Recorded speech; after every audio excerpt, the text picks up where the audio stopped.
Bonjour, je vous présente cette petite vidéo qui concerne la visite de Medina Zahra, un site archéologique à environ 10 km de Cordoue. Cette visite a été entreprise dans le cadre d'un circuit que j'ai organisé récemment, au mois de juillet donc 2021, en Andalousie. Medina Zahra était une ville palatiale construite par le calife Abdelrahman III en 936. Son règne a duré de 912 à 961. Il a entrepris la construction de cette ville située à environ 10 km de Cordoue pour marquer son règne, en fait, et surtout pour des raisons politico-religieuses, politico-idéologiques également, suite à la transformation de l'émirat de Cordoue, fondé, lui, par son ancêtre Abdelrahman Ier dit Abdelrahman el-Dakhil, en califat de Cordoue. Donc une transformation qui implique une rupture politique donc totale avec le califat abbasside donc de Bagdad à l'époque. Différentes étymologies existent quant au nom de Zahra, que le calife donna à la ville. Il y en a une qui voudrait que ce nom serait celui de sa favorite. Pourquoi pas? Mais qu'il l'aurait construite pour elle, ça c'est moins sûr à mon avis, car la ville n'était pas qu'une cité palatiale, mais comprenait également toutes les institutions étatiques, à savoir l'armée, l'administration, etc., qui ont été déplacées de la ville de Cordoue donc sur le nouveau site. Il y avait également donc la partie Médina avec sa grande mosquée qui se trouvait dans la partie inférieure du site. Voilà. Malheureusement, une partie qu'on n'a pas pu visiter à cause donc de recherches archéologiques qui étaient en cours au moment de la visite. Le tableau que vous voyez en fond est une représentation de la cour donc du calife Abdelrahman recevant l'ambassadeur de l'empereur Otto, fondateur du Saint-Empire romain germanique dans la première partie du Xe siècle, donc à la même période que le règne de Abdelrahman III. Voilà. Donc, pour donner un petit peu un aperçu de l'importance qu'avait ce califat par rapport aux autres pouvoirs occidentaux de l'époque. Nous sommes aujourd'hui partis visiter plutôt la Medina Zahra, donc l'ancienne cité palatiale. Donc nous sommes ici à l'entrée dans un grand parking où les cars de groupe, les véhicules de toutes sortes ne peuvent pas aller plus loin que ça. Il y a une organisation, un service de navette qui est organisé pour amener les visiteurs ici du lieu d'accueil ici, donc l'entrée, vers Medina Zahra. Mais dans un premier temps, avant d'aller là-bas, on fait un tour dans le bâtiment qui est en face, c'est le centre d'interprétation. Donc comme vous le savez certainement, Medina Zahra, c'est avant tout un centre de recherche archéologique. Donc c'est un site qui est reconnu par l'UNESCO. De ce point de vue-là, les visites sont gratuites parce que c'est reconnu comme patrimoine international. Donc il y a certainement des subventions par derrière. Et les visites donc, sont gratuites. Par contre, navette, certainement, ils doivent faire appel à une société privée. Donc on ne paye en fait que le transport de ce lieu-là vers la Medina Zahra, 2,50 € par personne. Bon, voilà, c'est pas vraiment... c'est pas terrible, franchement. Hein. Donc ça vaut le coup de venir, quand on vient à Cordoue, de faire un saut ici à Medina Zahra. Alors, on a vu à l'intérieur une vidéo qui reconstitue en 3D donc la vie palatiale à l'époque.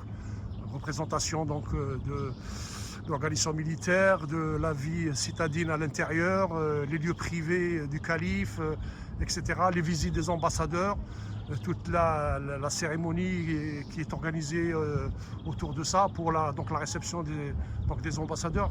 C'est vraiment, apparemment ce montage est fait sur certainement une documentation, vu qu'on est dans un centre archéologique, donc il y a une recherche scientifique derrière. Donc le montage, il est crédible par rapport donc aux informations donc sur l'histoire de Medina Zahra et de la vie califale à l'époque. Voilà, c'est vraiment impressionnant quand on voit ça. On ne pouvait pas filmer la vidéo malheureusement parce que c'est interdit, c'est très surveillé par contre. Voilà. Donc le bâtiment qui est en face, c'est une salle de projection pour cette vidéo et également donc, une partie musée où sont exposés toutes sortes d'objets retrouvés lors de ces fouilles archéologiques. Voilà.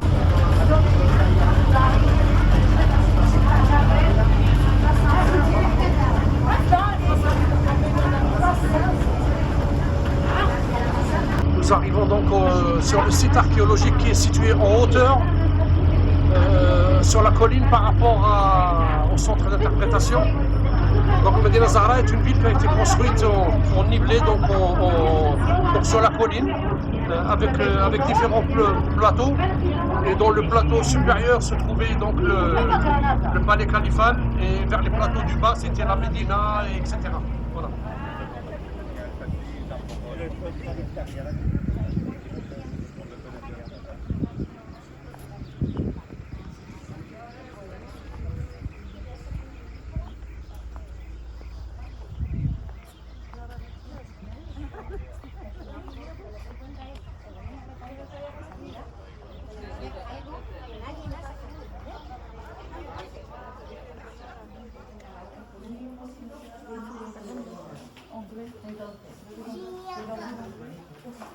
Sí, mire, aquí podemos ver claramente la situación de Medina Zahra con respecto a la ciudad de Córdoba. Acá tenemos la catedral. Toda esta parte de lo que estoy señalando sería esa Medina que nosotros estamos viendo ayer. Aquí está el más o menos todo esto sería esa Medina que corresponde a la Shahía. Que serían las dimensiones de esa curva. Aquí vemos claramente la plaza de Toro, aquí vemos el río de Alquimia, a 8 kilómetros se establece, se diseña.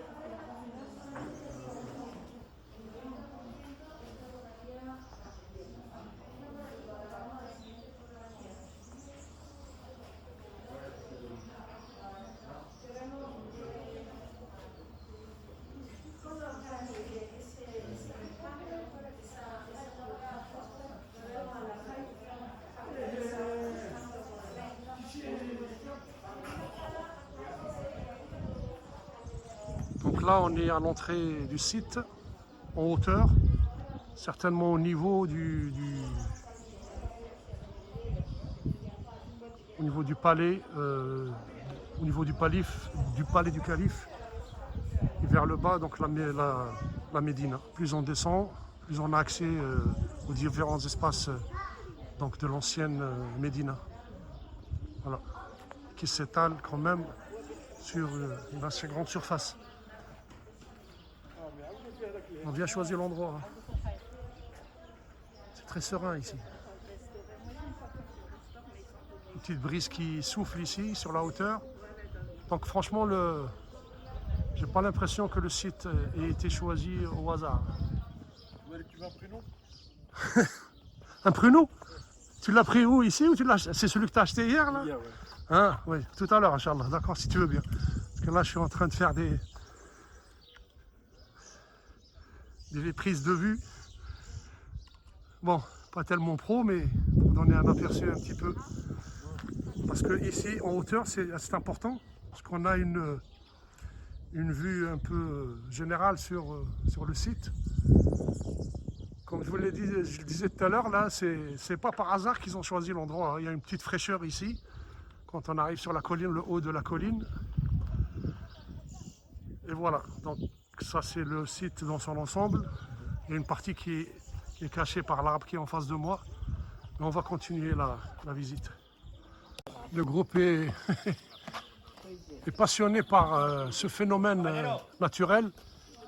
Cet immense trou dans cet arbre-là, dont une personne même adulte peut rentrer à l'intérieur. Impressionnant. Alors, je ne sais pas, je suis incapable de vous dire qu'est-ce que c'est que cet arbre, là. Je n'ai pas connaissance.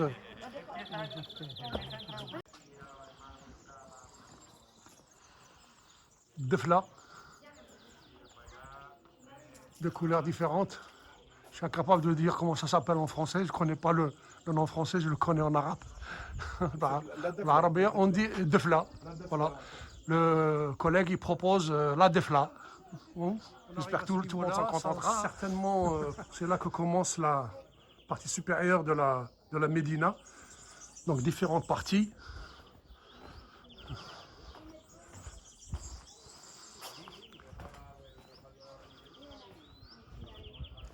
Et puis on va évoluer vers le bas.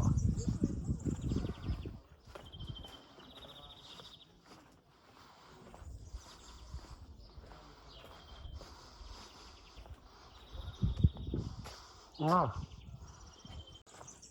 Voilà, c'est quand même mieux avec les marches. Hein? Puis c'est ombragé en plus. Voilà, ici, donc on le voit bien ici. Donc différents espaces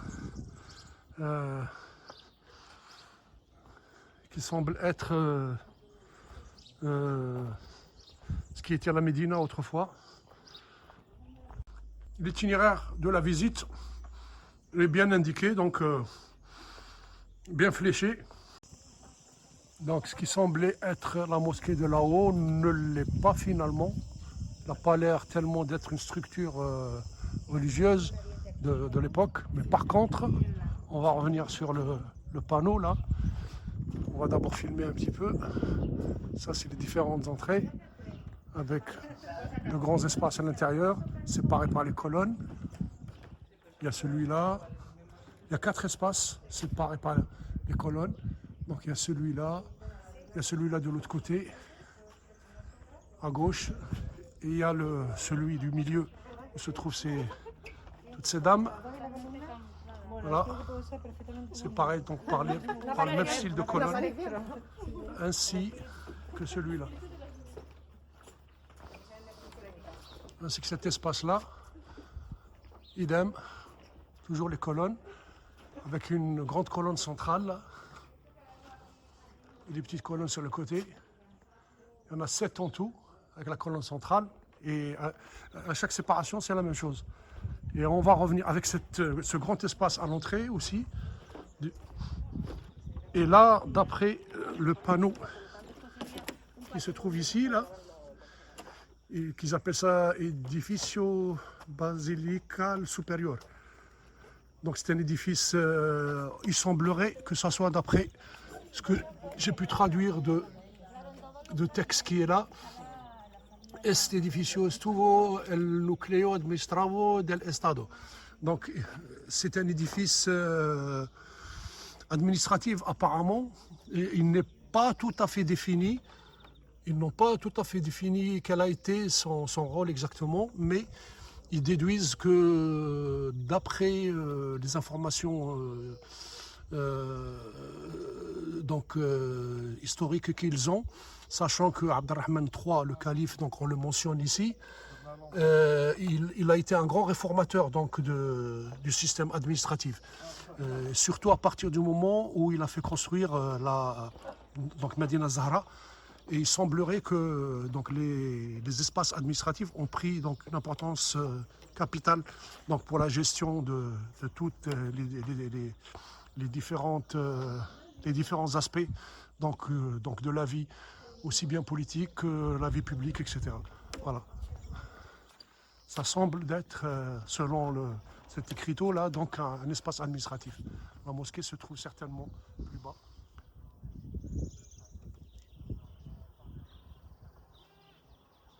5 arcs ici, avec un grand arc central qui semble être une porte d'entrée dans la Médina. Et il y en a 2 qui tiennent le coup à gauche.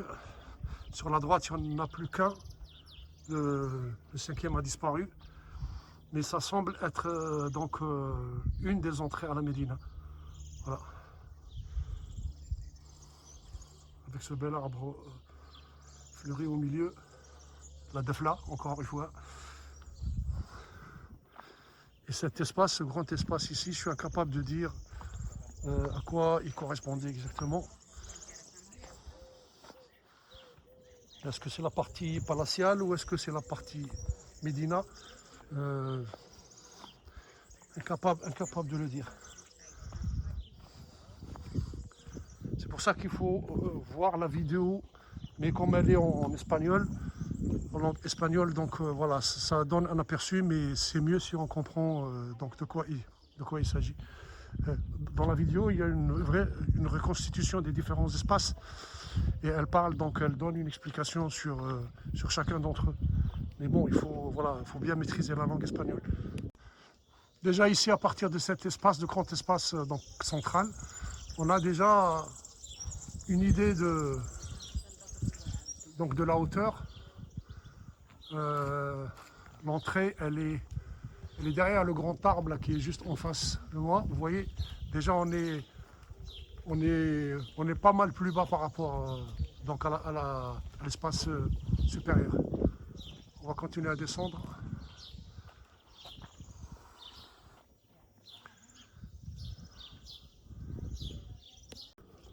Hola, señor.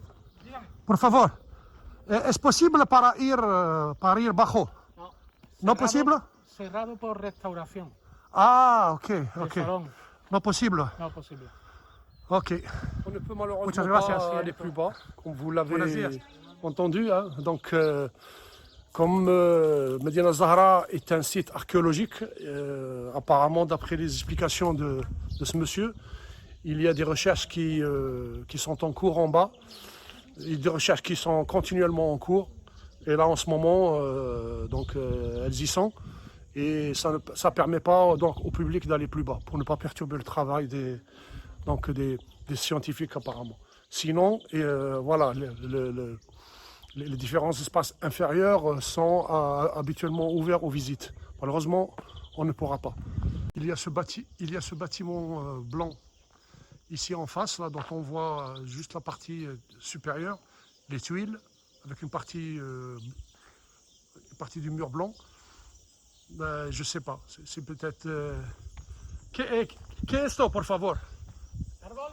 ¿Qué es esto? Sí, la mezquita, ¿no? No. Sí. Salón rico de Abderramán III.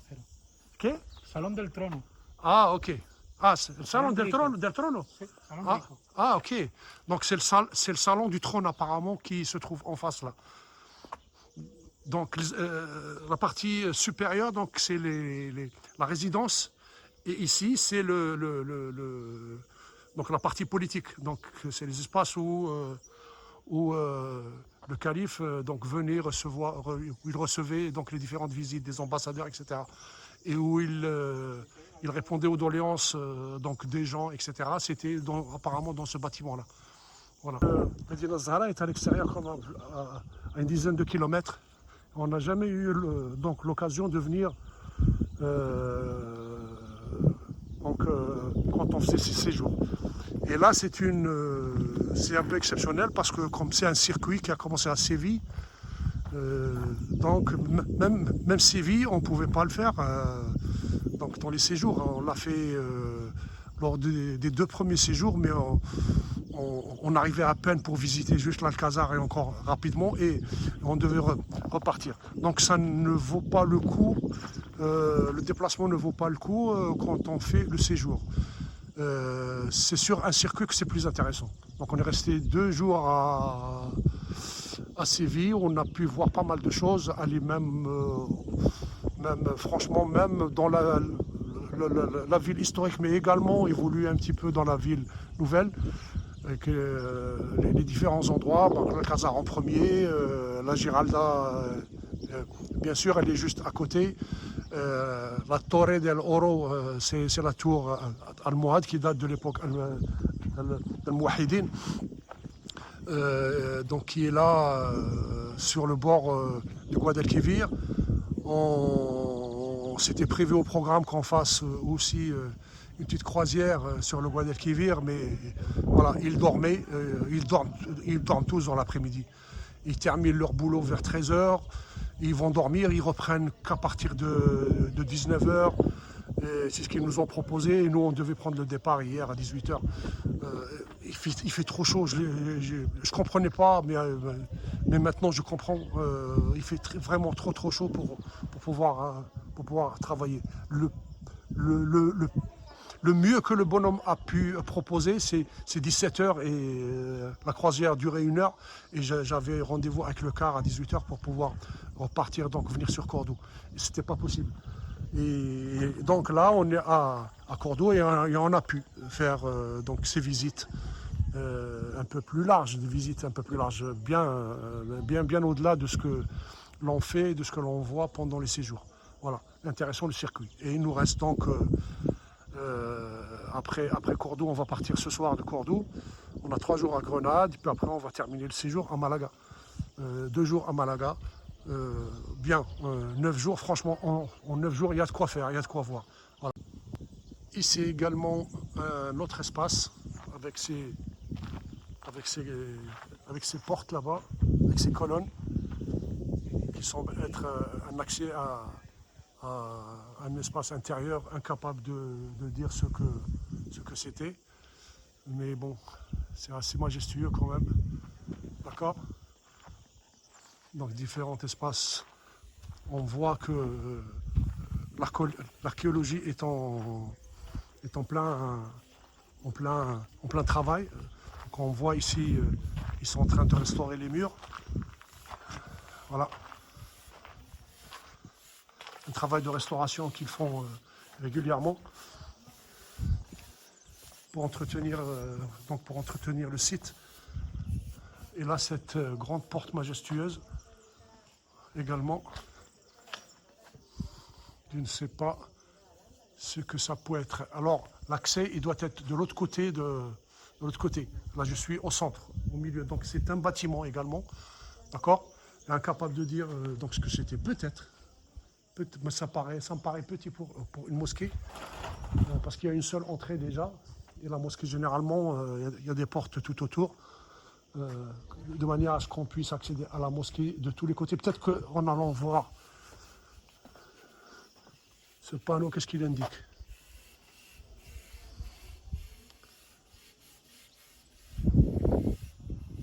Ah, d'accord. C'est l'espace de vie du Premier ministre. Voilà. Donc voici le schéma. Donc voilà. Un edificio de presentación en el interior de la vivienda del primer ministro. Voilà, donc c'est l'espace de vie du Premier ministre. Là, c'est, voilà, avec un bassin et puis les différents espaces représentés ici à travers ces dessins. Donc c'est ça, donc c'est un bâtiment donc de vie privée, donc l'espace de vie du ministre, voilà, du Premier ministre apparemment.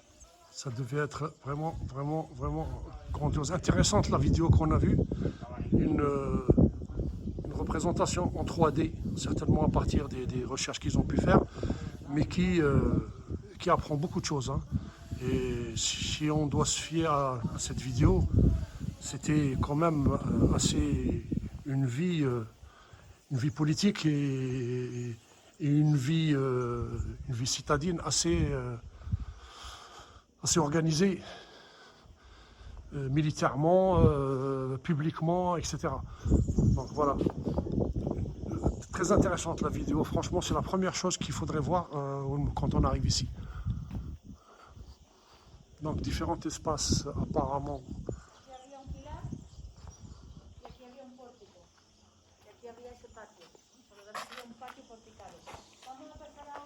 À profiter de ces commentaires là. C'est un guide d'un autre groupe. Ça semble être un bassin au milieu, donc d'un grand espace. Je ne sais pas si c'est une maison. Voilà, on va les laisser tranquilles. J'ai volé un petit chouïa de ce qu'elle a dit, mais j'espère que ça servira à quelque chose, au moins que je puisse traduire ce qu'elle a dit. Donc on suit les flèches. Voilà, on arrive ici également. Ça semble être un bassin, d'accord, avec une entrée. Bon, j'ai pas l'impression que ça soit vraiment la Médina, parce que c'est assez, avec les bassins et tout ça,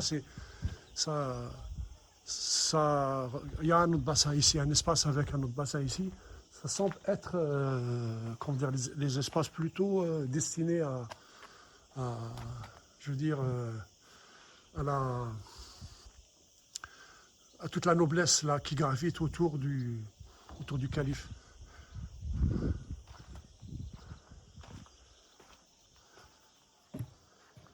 Nouvel espace ici qui semble être une cuisine avec un four en terre cuite qui est ici sur le côté. Ça devait être là que préparer à manger pour le palais certainement. Et c'est en tout cas ce que prétend ce panneau. Voilà, c'est une des cuisines. Una de las cocinas del palacio con vivienda para su jefe. Donc c'est l'une des cuisines du palais apparemment. Donc cet espace-là, un nouvel espace encore, qui était le lieu où se trouvait donc la garde qui filtrait donc l'accès aux espaces supérieurs, donc de la garde royale apparemment. D'accord, d'après encore une fois ce panneau. Desde este lugar se controlaba el acceso hacia las residencias aristocráticas del sur. Donc c'est la garde qui surveillait l'accès à tous les espaces, donc les résidences qui étaient destinées à l'aristocratie, qui gravitaient autour du palais.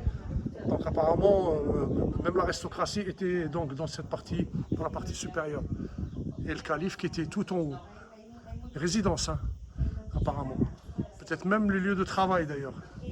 On va pas partir d'ici, hein, sans prendre en photo. Voilà, ce magnifique fruit qu'est l'orange, qui est symbolique à